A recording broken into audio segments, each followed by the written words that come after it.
No dia 7 de junho, meu segundo irmão e eu andamos de bicicleta pela rua Chang'an em direção à Praça da Paz Celestial. Grandes caminhões militares passavam com frequência, com soldados em cima deles, segurando rifles de assalto e mantendo eles apontados para os pedestres da calçada. Eu fiquei tão assustado que gritei para o meu irmão parar. Meu irmão me ignorou, mas damos meia volta imediatamente e não fomos mais adiante. Mais tarde, ele me disse, gritar assim vai chamar a atenção dos soldados e dos tiros deles. Como resultado do massacre do Partido Comunista, o namorado de uma colega do meu irmão sofreu um ferimento de bala, deixou-se o osso do quadril parcialmente despedaçado. Boa noite e bem-vindo ao China em Foco. Eu sou Emanuele Coure, editora de China do jornal Epoch Times. Isso que vocês conferiram no início do episódio é um trecho do que nós vamos conferir hoje. Um relato em primeira mão de uma sobrevivente do Partido Comunista Chinês. O seu nome é Hu Lahao. Embora ela já viva no Brasil há algumas décadas, ela tem muito o que contar sobre como é viver sob o Partido Comunista Chinês. Ela tem histórias, por exemplo, do que aconteceu nos dias seguintes ao massacre da Praça da Paz Celestial, que foi quando o regime chinês, em 1989, mandou atirar contra estudantes que pediam por mais democracia no país. Além disso, ela nos contou sobre como foi a perseguição contra sua família, somente porque eles eram intelectuais. Ela nos trouxe esses relatos durante um evento que o Epoch Times realizou neste final de semana. Além disso, seu filho, Peng, também nos trouxe mais detalhes sobre as diferenças entre a China antiga e a China sob o Partido Comunista. Eu vou trazer para vocês esses relatos. Vamos conferir. Boa noite a todos. Obrigado à Epoch Times pela oportunidade de estar aqui nesse grandioso evento. Bom, desafio grande, né? Tentar resumir 5.000 anos de história, né? Uma história tão densa, né? Em alguns minutos. Mas assim, né? Em termos bem fundamentais, né? Se você precisar de um único tema, né? Um único ponto para tentar resumir a essência da cultura tradicional chinesa, essa antes do comunismo, é uma coisa chamada integração humano-divino. Tentar botar em termos mais práticos.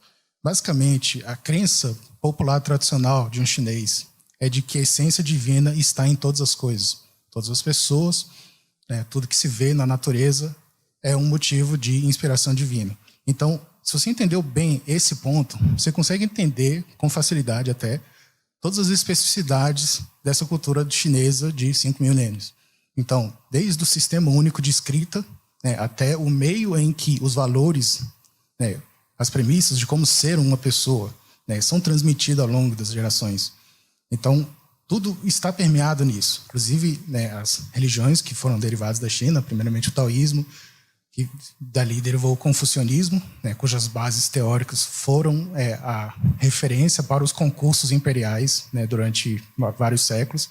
Então, assim, a cultura chinesa inspira muita curiosidade dos ocidentais, né, então tem um tom aí até de um pouco de misterioso, mas se você entendeu bem isso, né, que o propósito que o chinês tradicional enxerga na existência da vida, né, o propósito da vida é a veneração ao divino, fica fácil entender todo o resto. Falei do sistema de escrita, né, então se você for pegar o símbolo chinês do que é vida, se você pegar, né, aqueles traços, muita gente diz que é desenho, né, parece desenhozinhos, né, mas de fato a inspiração original dos caracteres chineses são observações da natureza. Então, são literalmente desenhos que foram padronizados, né, ao longo de séculos e milênios em traços, né, que parecem ser um sistema de escrita que você vê hoje. Então, o símbolo chinês de vida, se você for escrever, você vai ver que é a representação de um homem de joelhos com um objeto de cerimônia em veneração à representação de uma figura divina. Então, assim, parece uma questão filosófica extremamente profunda que é respondida em alguns traços. Então, no processo que uma criança chinesa, né, nos moldes tradicionais, quando ela está sendo alfabetizada, aprendendo a ler e escrever, ela, na verdade, está absorvendo valores milenares. Então, esse é um grande caminho, né? Um caminho muito importante para a perpetuação dos valores do que é a cultura tradicional chinesa. Então, esse é o primeiro ponto, né? Então, tenha em mente esse elemento, integração humano-divino. E sobre a cultura do Partido Comunista Chinês, também você pode resumir em um ponto. Eles precisaram criar uma cultura própria. Então, isso, outra zona de frequente confusão, é que muita gente, por não conhecer tão a fundo, né, como que a cultura chinesa tradicional foi edificada, o pessoal tem um pouco de confusão no sentido de a China viveu milênios sobre um sistema primeiramente dito feudal, depois, né, mais de 2.000 anos de China imperial. E, de certa forma, as pessoas tendem a pensar que os chineses meio que se acostumaram, ao longo de todos esses séculos, se acostumaram a ter uma autoridade central, autocrática, tirânica até, e que o esforço de você ter uma voz própria, de ter pensamento independente ou de democratização, parece ser algo antinatural. E é isso que, na verdade, o Partido Comunista fez exatamente o contrário disso. Ele subverteu fundamentalmente o que tinha de cultura tradicional, fundou em cima dela, em cima dos escombros dela, né, por causa da destruição que ela própria causou, em cima da ruína da cultura tradicional, o Partido Comunista precisou fazer uma cultura própria. Então, foi uma destruição sistemática. Você pode resumir em 3 etapas principais. Então, desde que os comunistas assumiram o poder em 49, você consegue ver claramente que teve um plano estruturado para construir uma cultura própria do partido. Então, primeiramente, né, como a premissa básica da cultura anterior era integração humano-divino, então o primeiro ponto de ruptura que os comunistas atacaram foi justamente isso, fazer o povo chinês esquecer das suas origens. Ou seja, a origem é essa, né, de inspiração divina. Então, esse foi o primeiro ponto em que os comunistas atacaram. Então, desde substituição das autoridades religiosas, não só das 3 religiões, né, então 3 religiões são taoísmo, confucionismo e budismo. Mas ao longo dos séculos também, né, tiveram cristãos na China, a comunidade judaica, né, data lá do século X, mais ou menos. Então, sim, substituição das figuras proeminentes das religiões por figuras controladas pelo partido. Então, mudança no pensamento, ou seja, né, as coisas que são ensinadas em livros didáticos, né, então, uma das campanhas políticas do comunismo, do Partido Comunista Chinês, foi a reforma do pensamento, e também a mudança dos caracteres. Então, se você for no Google hoje, você vai ver que tem lá chinês tradicional e chinês simplificado. Então, simplificado não é uma coisa extremamente profunda, né, o que carrega naquelas letrinhas que parecem com desenho.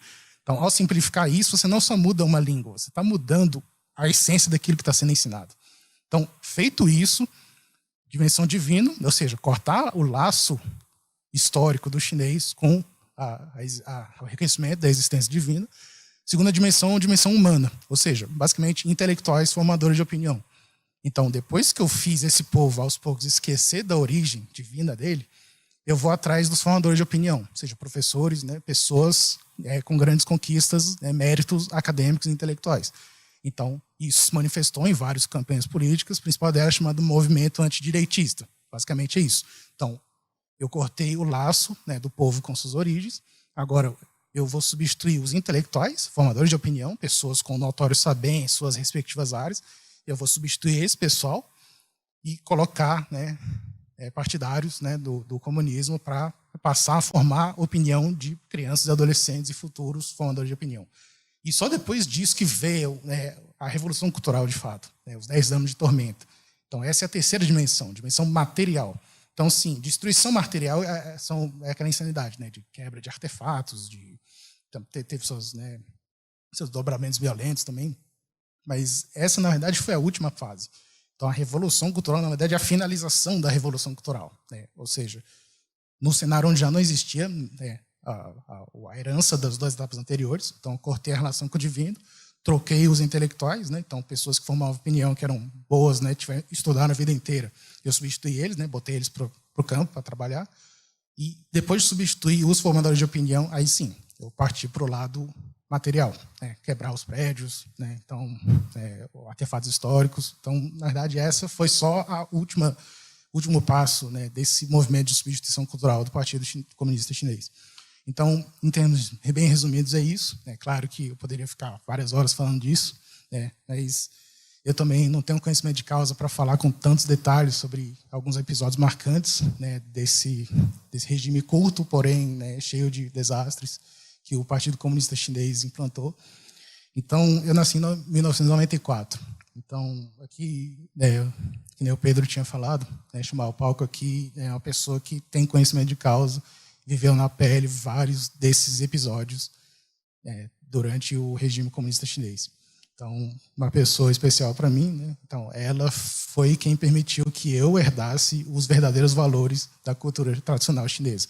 Então, dentre outras qualidades, minha mãe. Então, por favor, venha ao palco. Ela vai ler o relato dela e eu vou fazer a tradução simultânea.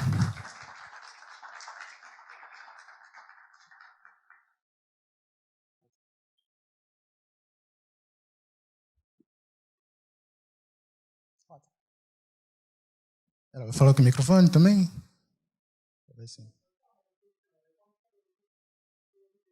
É porque tem o tempo do evento, né? Então não sei. O relato é bem longo. Eu só controlo o volume lá em cima, né? Bom.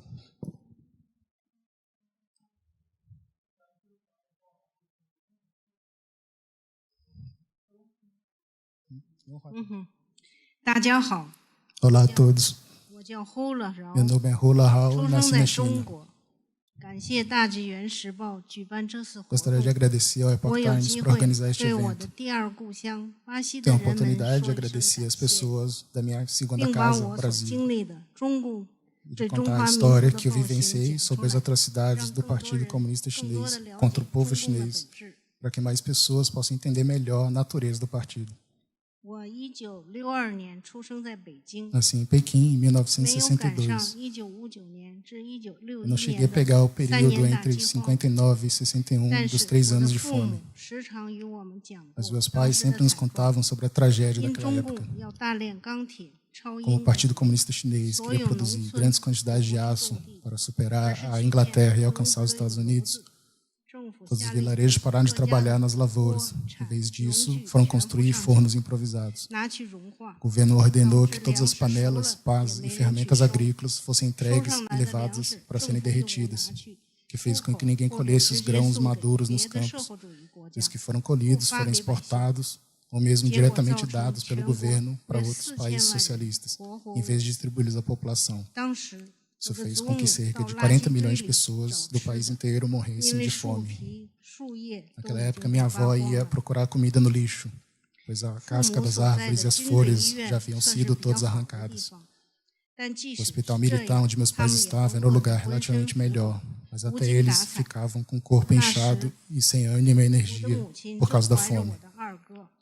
Na época, minha mãe estava grávida do meu segundo irmão, e quando ela sentia fome, ia até a cantina na esperança de ter alguma sobra de comida. E o cozinheiro sempre dizia, aqui também não tem comida.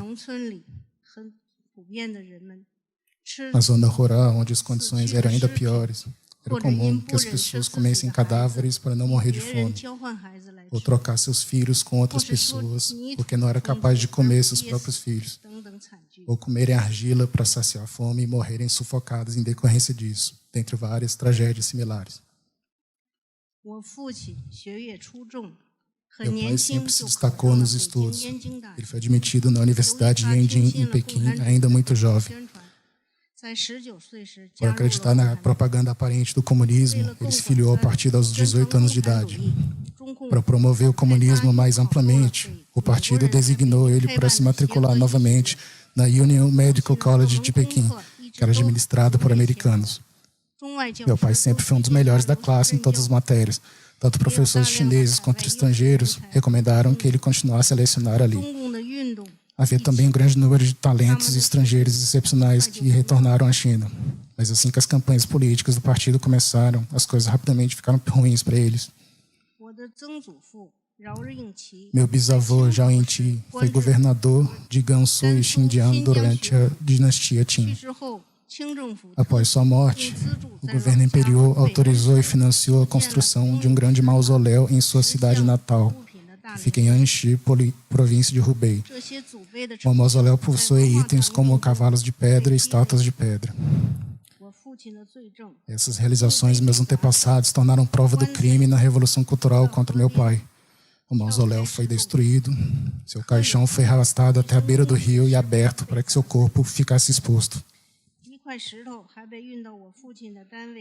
Um monumento de pedra registrava os méritos do meu bisavô foi destruído. Um pedaço de pedra foi transportado para o local de trabalho do meu pai, onde ele foi indiciado numa sessão de críticas.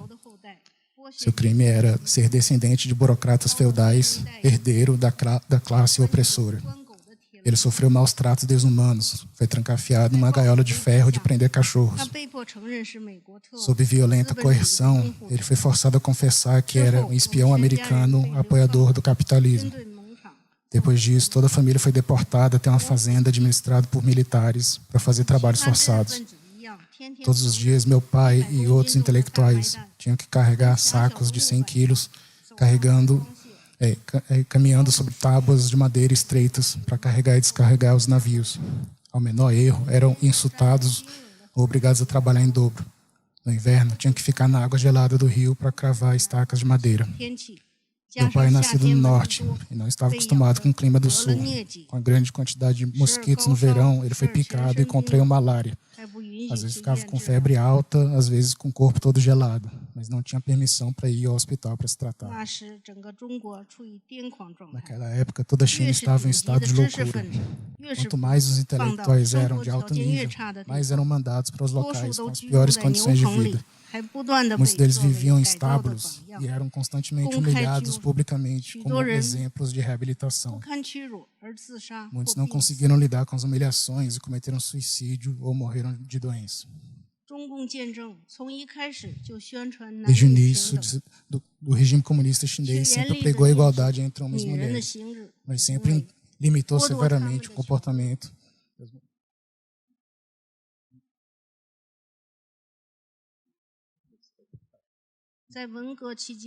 Sempre limitou o comportamento das mulheres e as privava de direitos básicos. Durante a Revolução Cultural, o código de vestimenta para homens e mulheres era o mesmo, tudo azul e verde. O estilo mais na moda era a farda militar. Na verdade, os guardas vermelhos, que eram alunos que não tinham aula, faziam inspeções e quem usasse roupas com estampas ou mais coloridas, a roupa era arrancada e rasgada em pedaços. Sapatos de couro ou de salto alto eram tirados à força e quebrados. Quem fizesse chapinha para deixar o cabelo ondulado tinha um cabelo cortado e um penteado em yang, onde apenas metade do cabelo era raspado. Como minha mãe nasceu com cabelos cacheados, como o meu agora, ela tinha que levar no bolso, todos os dias, uma declaração com um selo vermelho, comprovando que o cabelo dela era de nascença. Naquela época, mulheres chinesas não podiam usar joias, incluindo brincos, colares, anéis, broches, etc. Não podiam usar batom. Me lembro que minha mãe tinha uma blusa de seda branca, que ela guardava dentro da mala e nunca tinha coragem de usar. Minha mãe gostava de usar uma boina feita de lã de crochê, mas não podia usar fora de casa. Então também tinha que esconder dentro da mala. Em lugares públicos, como os guardas vermelhos frequentemente usavam megafones para gritar, isso fazia com que todos ficassem berrando na hora de falar, com pouca ou nenhuma educação. Na época de Mao Tse-tung, a quantidade de produtos domésticos era tão pequena que era preciso fazer fila para comprar qualquer coisa. Coisas como grãos, carne de porco, óleo de cozinha, tecido, açúcar, sabão, etc. Tudo isso era limitado a uma cota mensal por pessoa, que era controlado com bilhetes ou preenchidos em livros de registros. Quando acabava, não podia comprar mais. Quando estávamos em campo de trabalho na zona rural, nossa família inteira recebia 20 ienes por pessoa por mês para despesas de subsistência. Os salários dos nossos pais foram suspensos. Meus irmãos e eu aprendemos a pescar peixes-cobra e capturar sapos nos córregos para melhorar a nossa alimentação. Por outro lado, quem tinha contato nos bastidores, tinham parentes ou amigos que trabalhavam em algum lugar no partido, não tinham tantas complicações. Eles podiam não pegar fila e obter mais objetos e carne das melhores partes. Eu nasci em dezembro em Pequim, no inverno, quando a temperatura geralmente fica em torno de menos 10 a menos 5 graus.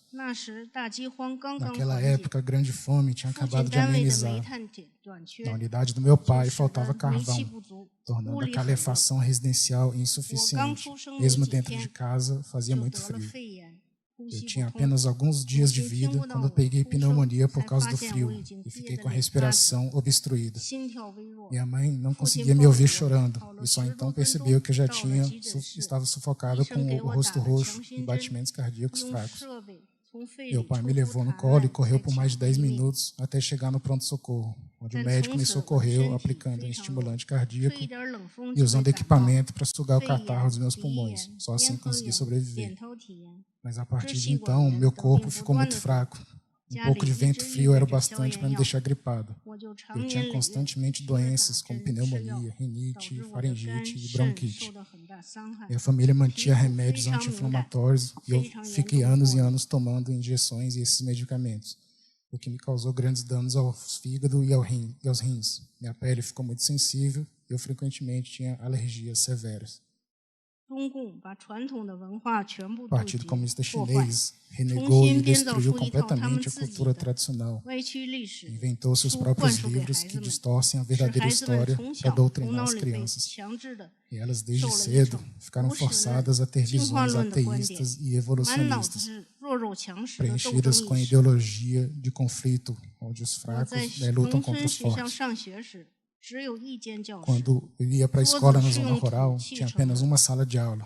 A mesinha era feita de terra. Os banquinhos tinham que ser trazidos de casa. Todas as séries sentavam-se misturadas na mesma sala. O professor dizia: agora, a primeira série vai ter aula de gramática. Vocês vão ler esse livro. E em seguida dizia: segunda série, vocês vão ter aula de aritmética. Até que todas as séries tivessem terminado, então eram dispensados juntos. Da minha casa até a escola, era uma caminhada de cerca de 40 minutos. Passava por casas de muitos moradores com cachorros. A maioria dos cachorros vinha correndo e latiam loucamente contra mim. Por isso, até hoje, tenho medo de cachorros. A única vez que eu fui para o condado apresentar um programa de dança, o professor coreografou uma dança chamada Cortar a Cabeça do Inimigo. E nós, meninas de 7, 8 anos de idade, corríamos, balançávamos pelo palco, segurando facas feitas de madeira. Em 1972, a economia estava em declínio absoluto. Mao Tse-tung teve que reintegrar alguns intelectuais. Por isso, nossa família pôde retornar a Pequim. Mas meu pai nunca recebeu grandes oportunidades. Seu excelente conhecimento médico nunca pôde ser aplicado. Ele passou a vida inteira apenas como intérprete. Depois que voltamos, não havia muitas aulas na escola. A maioria das vezes trabalhávamos no campo ou em fábricas. Quando eu cheguei no ensino médio, o prédio tinha 3 andares, mas não tinha uma peça de vidro nas portas ou janelas que não estava quebrada. A maioria foram quebradas por meninos que não tinham mais nada para fazer e queriam parecer fortes. Todos os jovens que se formaram no ensino médio durante os 10 anos da Revolução Cultural tiveram basicamente a mesma experiência. Não tiveram nenhum afeto, não receberam um pingo de educação decente. Foram forçados a ir para o campo para trabalhar. Tiveram uma vida dura, no limite da sobrevivência. Seus psicológicos e personalidades ficaram muito prejudicados como resultado. Na década de 1980, quando o exame de admissão à faculdade foi restaurado, eles puderam ir para a universidade, mas tentaram desesperadamente recuperar conhecimentos em matérias como matemática, física e química, que nunca tinham estudado direito. Toda essa geração foi totalmente atrasada, porque eles nunca foram educados com o básico da moralidade ou da conduta, se concentrando apenas na competição e em conquistas materiais. É por isso que hoje em dia, pessoas do resto do mundo tendem a pensar que os chineses se comportam de forma estranha e agressiva, que são hostis e desconfiados em relação aos seus compatriotas. No fundo, isso se deve ao fato deles nunca terem tido contato efetivo com a cultura tradicional chinesa desde a infância. Seus laços com os ancestrais foram brutalmente cortados pelo partido. A partir de 1979, o Partido Comunista implementou uma política que permite apenas um filho por família em áreas urbanas, com relativamente flexibilização em áreas rurais. Qualquer violação dessa política acarretaria multa ou destituição do cargo público. Essa política não é apenas uma grave violação dos direitos humanos, mas também causou diretamente uma série de problemas sociais, como desequilíbrio na proporção entre homens e mulheres, pirâmide etária artificialmente distorcidas, envelhecendo a sociedade, casos frequentes de infanticídio de bebês do sexo feminino, proliferação de pessoas indocumentadas e defeito de personalidade de filhos únicos causados pelo mimo que passaram a receber, chamado síndrome do pequeno inferior. Cerca de 500 milhões de vidas foram mortas pelo aborto somente como resultado dessa política. E muitas outras mulheres perderam sua vida durante o processo do aborto em si.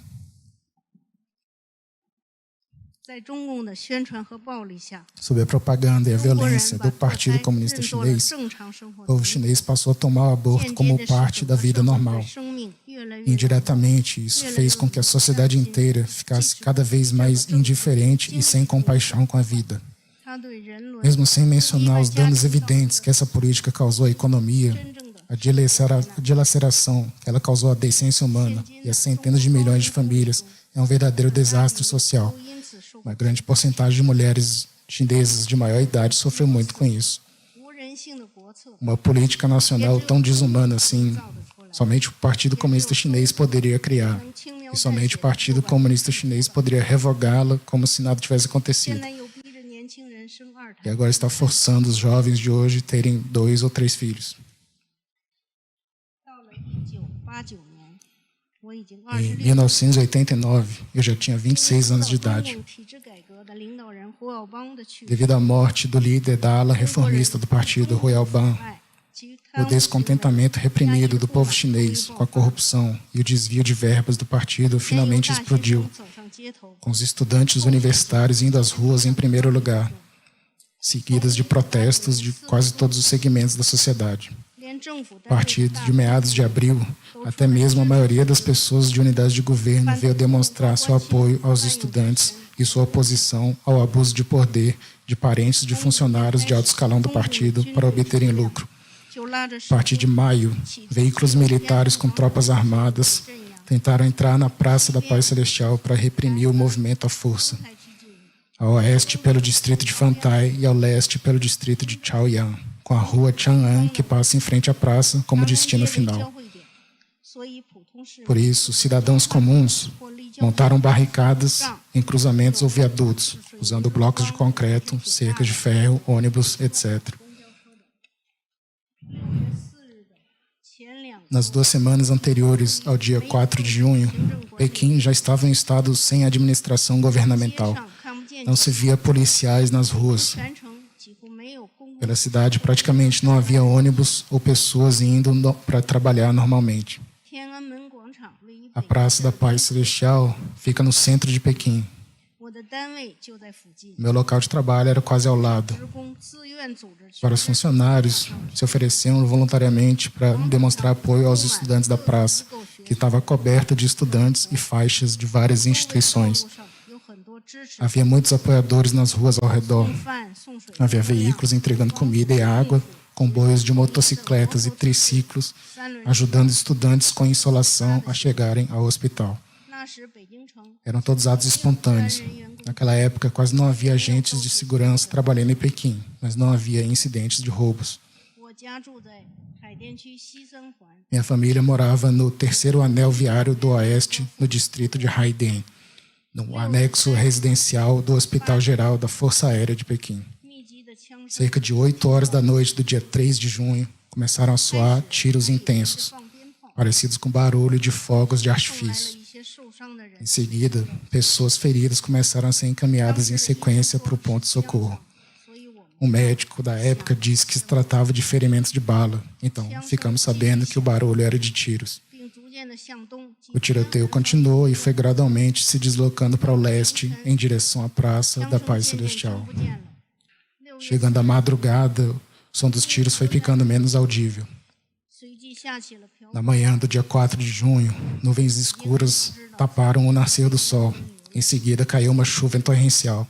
Todos em Pequim sabiam que era o céu derramando lágrimas pelas almas dos inocentes assassinados. No dia 7 de junho, meu segundo irmão e eu andamos de bicicleta pela rua Chang'an em direção à Praça da Paz Celestial. Grandes caminhões militares passavam com frequência, com soldados em cima deles, segurando rifles de assalto e mantendo eles apontados para os pedestres da calçada. Eu fiquei tão assustado que gritei para o meu irmão parar. Meu irmão me ignorou, mas damos meia volta imediatamente e não fomos mais adiante. Mais tarde, ele me disse, gritar assim vai chamar a atenção dos soldados e dos tiros deles. Como resultado do massacre do Partido Comunista, o namorado de uma colega do meu irmão sofreu um ferimento de bala. Deixou-se o osso do quadril parcialmente despedaçado. Vários amigos do meu pai moravam em ambos os lados da rua Chang'an. Suas janelas ficaram com marcas de tiros. A promoção de um colega do trabalho que participou das manifestações foi afetada. Na extremidade leste da rua Chang'an, há prédios onde geralmente ficam muitos estrangeiros em Pequim, incluindo o Beijing Hotel.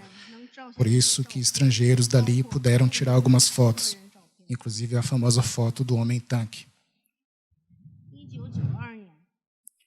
Em 1992, uma amiga minha, que na época era editora de uma revista do Ministério de Esportes em Pequim, me deu um livreto sobre o Falun Gong. Eu li esse livreto em poucas horas. Naquela época, eu já senti como se esse livro tivesse revelado qual era o significado da vida.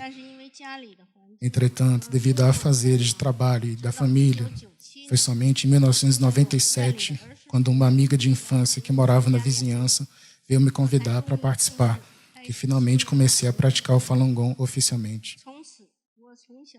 Desde então, meu corpo, que era fraco desde criança, passou a ficar forte. Nunca mais precisei tomar os remédios que tomava há décadas. Eu também notei que as pessoas se tornaram mais gentis e amigáveis umas com as outras, mostrando uma harmonia que eu não podia ver em minha infância. A conversa das pessoas ficou com uma camada a menos de conflito. Sempre que as pessoas se encontravam, frequentemente falavam sobre os benefícios do Falun Gong para a saúde. Pegavam livros emprestados umas com as outras e combinavam de praticar juntos. Falun Gong era um tópico quente na época. Os livros do Falun Gong vendiam muito rapidamente. E muitas pessoas pegavam emprestados para fazer cópias de xerox ou manuscritas. Reportagens sobre pessoas praticando Falun Gong passavam frequentemente na TV e na rádio. E havia muitas pessoas praticando todos os dias no campo, na quadra do nosso pátio.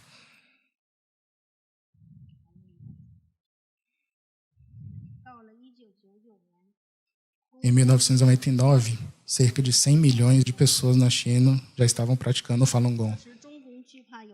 Diante disso, o Partido Comunista, temendo o número crescente de pessoas com crença, porque os princípios que o Falun Gong ensinava eram a antítese completa da ideologia de governo que ele impôs à força, que pregava ateísmo, evolucionismo e filosofia de luta.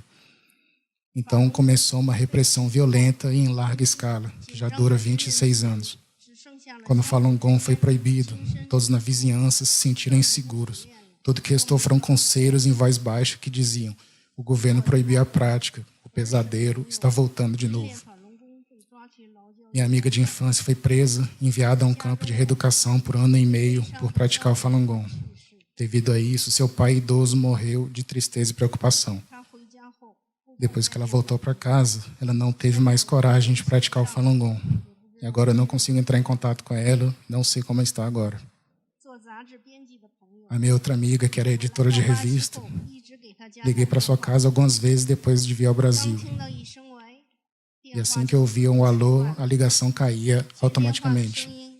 A voz que atendeu o telefone deve ter sido a do pai dela, mas não sei como ela está agora. O que ditaduras menos toleram é a liberdade. O que mentirosos menos toleram é a verdade. E o que patifes menos toleram é a moralidade. O regime do Partido Comunista Chinês nunca parou de pisotear a moralidade, controlar o pensamento das pessoas, massacrar inocentes e mentir para o mundo inteiro. Porque esse regime continua fazendo isso, porque essa é a sua natureza. O Partido Comunista é antimoralidade por natureza. Portanto, nunca tolerará pessoas boas, só continuará usando benefícios econômicos e tecnológicos para desumanizar as pessoas, transformando todo mundo em ferramentas inconscientes. O que eu disse hoje é minha experiência pessoal. Mas centenas de milhões de chineses tiveram experiências semelhantes ou piores. Na geração do meu pai, os que foram mortos se tornaram objetos para servirem de exemplo. E os que suportaram as humilhações e sobreviveram aprenderam a ficar calados para se protegerem, traindo seus ancestrais e se curvando ao espectro comunista do Ocidente. As pessoas da geração da minha idade cresceram em um ambiente em que todos eram inimigos. Nunca aprenderam a pensar de forma independente. Nunca tiveram a coragem de olhar para trás e revisitar os desastres da infância.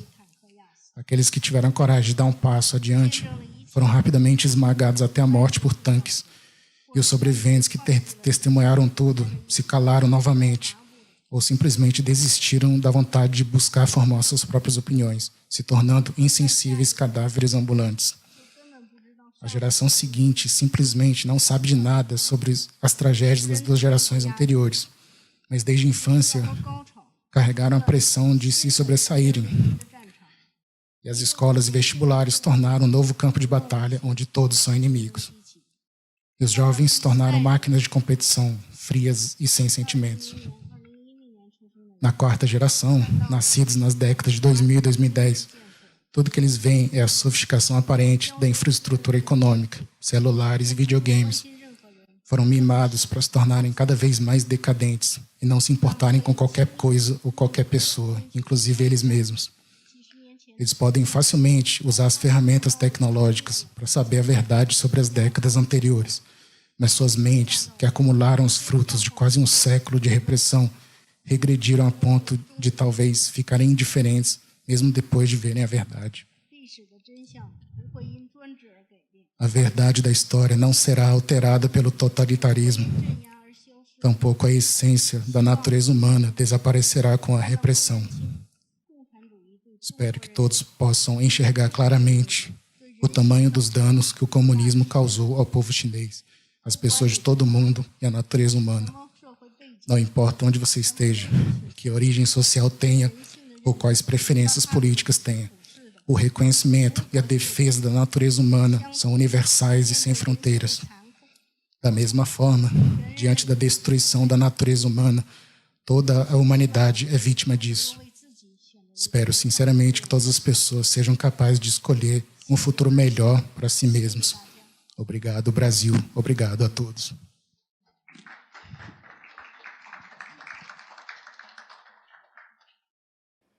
Isso é tudo por hoje no China em Foco, mas antes de ir, eu tenho um convite para te fazer. Este evento que o Epoch Times realizou no final de semana, no qual a Hula deu o seu depoimento, foi um evento de pré-lançamento do livro Os 9 Comentários sobre o Partido Comunista Chinês, que é este livro aqui, que eu vou trazer para vocês. Esse é um dos principais livros do Epoch Times. Ele se originou primeiramente através do Epoch Times em chinês, e as pessoas dentro da China, elas imprimiam algumas folhas de jornal e distribuíam clandestinamente dentro do país. Ao longo do tempo, tudo isso acabou gerando um dos maiores movimentos civis do mundo, o Tuidang. Isso porque várias pessoas que podiam ler esse livro, Os 9 Comentários sobre o Partido Comunista Chinês, resolveram renunciar à sua filiação ao partido. E ao longo do tempo, tantas pessoas começaram a renunciar à sua filiação ao Partido Comunista Chinês que surgiu esse movimento, o Tuidang. Atualmente, quase 500 milhões de chineses já renunciaram seus laços com o Partido Comunista Chinês justamente por conta deste movimento, o Tuidang, que se originou a partir dos 9 comentários sobre o Partido Comunista Chinês. Por isso, se você quiser entender melhor como funciona o Partido Comunista Chinês agora, você já pode adquirir a sua cópia dos 9 comentários em português. Eu vou deixar para vocês os detalhes aqui na descrição do vídeo, mas somente para esses primeiros livros nós temos uma promoção especial, que você pode assinar a nossa plataforma de streaming, a Epoch TV Brasil, onde nós temos vários documentários e também entrevistas exclusivas pela metade do preço. E assinando a plataforma, você leva esse livro dos 9 comentários de graça. Como eu já falei, vou deixar para vocês os detalhes aqui na descrição do vídeo. Muito obrigada por assistir e até uma próxima.